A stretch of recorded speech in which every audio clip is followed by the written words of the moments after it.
Hey everyone, so let's talk through website or quick links, which is how it was documented in the bullet point. This is mainly going to touch on what I'm going to call the magic of contact forms.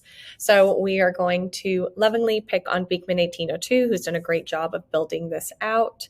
And they're going to kind of show us what your two options are in terms of contact forms. If you're thinking to yourself, Natalie, why a contact form? We just have our email on the site. There are a few reasons that contact forms tend to be better, well received by customers, and also way more efficient and streamlined for your agents. So first and foremost, when you have your contact form, you can set up these preset subject lines. So these are totally custom. When you actually make it, Gorgias will set up some generic, just common options, totally up to you guys if you want to edit, delete, add. And it's nice to kind of know, even from a views perspective, if you wanted to organize, let's say feedback goes into a different view than report website issue, etc. You can really split these up in whatever way that you guys see fit and even help prioritize and know which ones you kind of want to tackle first. So that's something that you really can't control in just a generic email writing. So it's nice to have a little bit more of a formatting in terms of better handling for your agents. Also, having a contact form reduces the chance of spam tickets.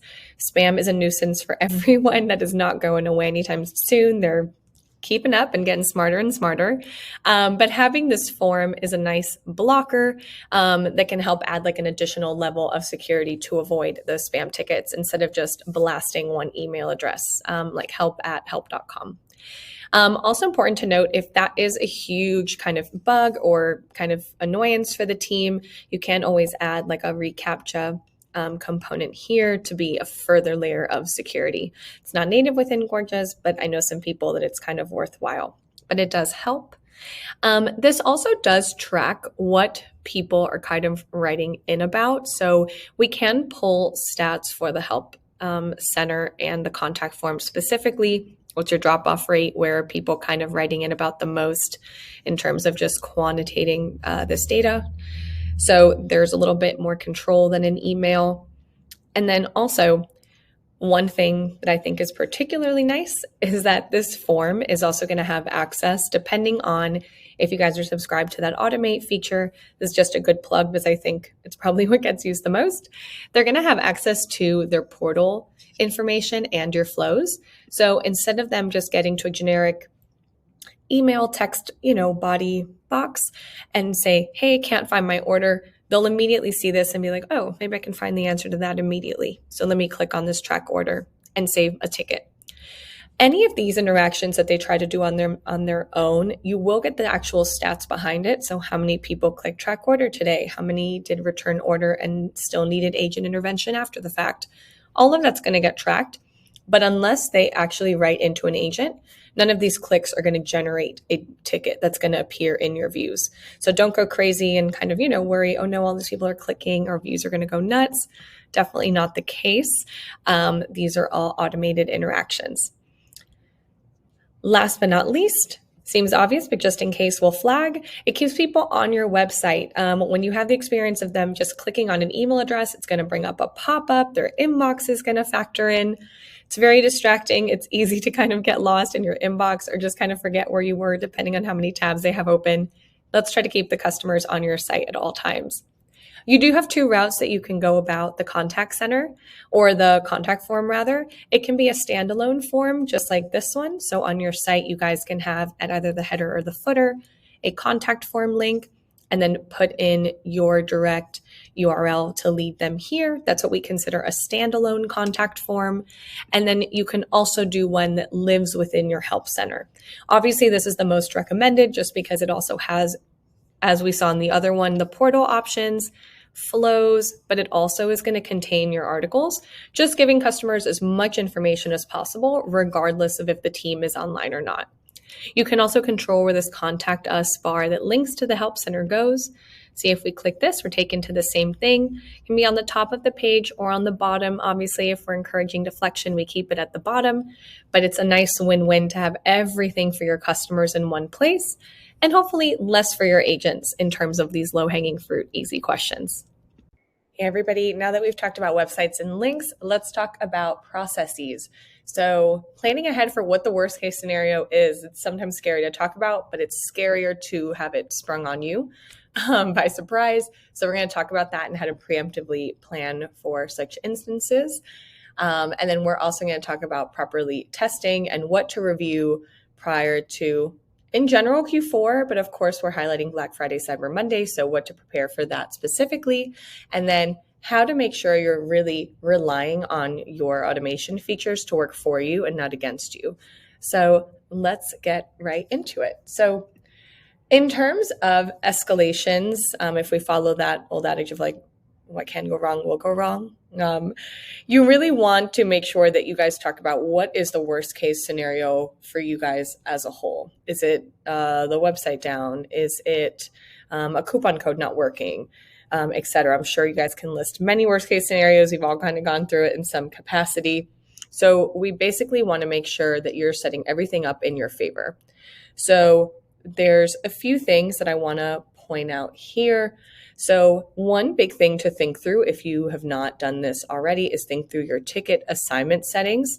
So do you have auto assignment turned on? Are you guys feeling good about what your auto assigning limits are? So do you feel like your agents can handle, for example, 3 DM, chat like messages at a time and maybe 5 emails? Are you adjusting it for the Black Friday holiday? So just kind of tweaking those settings and making sure that they are kind of aligned with what you're looking for. Also thinking through how you are assigning as a whole. Are you having kind of just this first come, first serve and maybe at risk of agents cherry picking tickets or even prioritizing a ticket that came in older but maybe isn't as urgent as a new one? One kind of common fix that I see that tends to help a lot of people, especially in a crazier time of the year, is having tickets assigned by subject matter. So if there are urgent, like order just place edits, maybe that's one team that handles those. Pre-sale questions go to another. Kind of planning with rules and then basically with a mix of your if statements being based on intention, subject matter, etc., kind of routing accordingly. So everybody has their designated lane, if you will, and they can be as fast as possible. So that can also help immensely. Another one I wanted to flag really quickly is your rules are for a lot more than just tagging and assigning. This is a good plug in general. I know rules can seem overwhelming because the possibilities genuinely are endless. There's many combinations. But one of my favorites, especially if you have, from an escalation standpoint, maybe a lot of your leads and supervisors aren't necessarily on Gorgias all the time, but you do want them to be in the loop when something that needs to have their eyes on it kind of trigger immediately, is to set up a rule. So in this case, we use Slack. I'm sure many of you do too, but there's typically an equivalent on whatever chat version or name that you guys use. But one of my favorites is kind of an alert via email. So in this example, I did when ticket is created or ticket updated, because it might not start out as one that's urgent, but maybe it escalates to one. If a ticket tag contains one of urgent, then I'm going to send an email to the Slack channel. Within Slack, every channel has a designated email address. It's pretty integration friendly. So in this case, if you had some sort of like manager channel, and let's say that you wanted all of your messages that were marked as urgent, escalation, etc., get sent to this channel, they don't necessarily need to be logged on to Gorgias to still have access to check this out. So this is a really easy way to kind of get this immediately in their realm and make sure that they can see this. Now, obviously, this is just an example. You guys can adjust accordingly based on whatever platforms you use or whatever workflow works best. But there are a lot of things that we can do to kind of trick the system into working in your favor and making sure that you guys are handling escalations accordingly. Part 2 coming in a minute. Now let's talk about testing and automations here. So in this particular example, Beekman 1802 is logged on right now. So what I would recommend is that you have ideally your team at different levels. If you have a newer hire, it's great for them to check it out. Even somebody that you live with at home that doesn't work with you guys, experience it with a fresh set of eyes. Go through this during and outside of business hours. look at some products. If in this case, this is a skincare company, so it's a lot of, hey, I'm not sure where I'm actually starting. So they preemptively have a flow created here based off of that concern, so that even when someone is not online, they can still guide someone through the process. So you obviously want to do this inside and outside of business hours to really test, do we have everything set up? Do we have all the tools that we commonly use at our disposal ready to roll to not be a blocker in any customer's shopping experience? Now, in terms of automations, a lot of people have kind of this preconceived notion that automations are kind of working against them, right? You sound robotic, everybody gets the same reply. That's actually not the case at all. So basically, the goal of automations, at least for me and what I tell my partners and my customers, is just to speed up the things that don't need a human. So for example, where is my order? Does not need anybody. People just kind of want to know where they're at. What's the status? So the goal of this is to get all of those low-hanging fruit components kind of automated so that it gives the opportunity for your agents to have the bandwidth and the actual time to build the rapport and guide customers through their experience, either from a proactive stance and being really good at handling these really niche specific pre-sale questions and making sure that they feel heard and what they're looking for is really resonating, or even from a more post-sale perspective, if it's trying to rectify something that maybe got delivered or wasn't exactly what they weren't expecting. So you just want to make sure that you're giving your team every opportunity to shine and not spend time on kind of these mundane questions. So in this case, you can see that they have their flows and quick responses on the top. So they have like a holiday guide. That's a great plug. I know someone in the chat had asked for Black Friday, Cyber Monday macro examples. I think examples of good flows are also a key thing that maybe would be beneficial. So in this case, they have a holiday guide. They have a very common pre-sale question for them. A lot of people in the apparel space, this would be, or even in Bree's example about the sneakers would be, what type of cushion do you require? Or what are your sizing charts? Help me kind of do that together. They insert blockers here. So they did some testing, and maybe their worst case scenario is that their promotional code isn't working. So they've set this up preemptively to kind of beat customers to the punch, essentially. Shipping policy, they have a rewards program, so they're obviously trying to build customer loyalty right from the get-go, and then explaining one of their offerings. So I can feel confident that when Beekman 1802 is technically not online, which they are right now, that's why this message changed. You can always customize these based on during and outside of business hours. Their customers are going to have everything that they need to actually have a really successful and positive shopping experience, whether the team is available or not.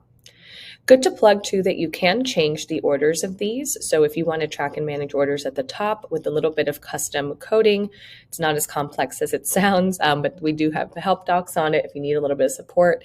You can change the order here. The thought process for them was basically that they wanted their common questions at the top, and then to leave kind of talking to an agent as a last resort. You guys can kind of deflect as much as you'd like on this. In this sense, it's totally up to you. If you want it on the top, that's great. The only plug that I give that, with a warning rather, is if you put the chat with us at the very top, what tends to happen is, when you call someone and they're like, oh, press 1 for this, 2 for this, and everyone just presses 0, kind of to bypass all of the things that can potentially help them that they don't know about. That's kind of what happens when you move this to the top. A lot of people will press 0 and bypass your articles that more than likely they'll write in about. So you want to keep this toward the bottom to make sure that they see the opportunity to get the info they need without writing in and kind of affecting your team's inboxes and volumes. All right, but last but certainly not least is the Teams component. So Teams is more, I would say it's not necessarily a strategy or tips and tricks more than anything. It's just to kind of flag all the support that's in your corner, essentially. So a lot of people, obviously, you rely on your agents heavily, your team leads, marketing, sales. There's tons of teams that go into having a really successful Q4 and Black Friday, Cyber Monday. But even on Gorgias' end, it's the same thing. We just want to make sure you guys have all of your tools at your disposal. So for anyone on an Advanced Plus plan, you have a CSM that is at its core a consultant on everything that is Gorgias. They can guide you on what they think are best practices for your industry, for your company, and are really just good at making sure that you're making the most out of your account. So please poke them, ask them about features that have just come out that might be a good fit, where you think that you can be doing better. They are totally ready to go and very familiar, so they will definitely be happy to help you out. Also, our support team, the support@gorgias.com, is for any plan level. That is our 24/7 support team.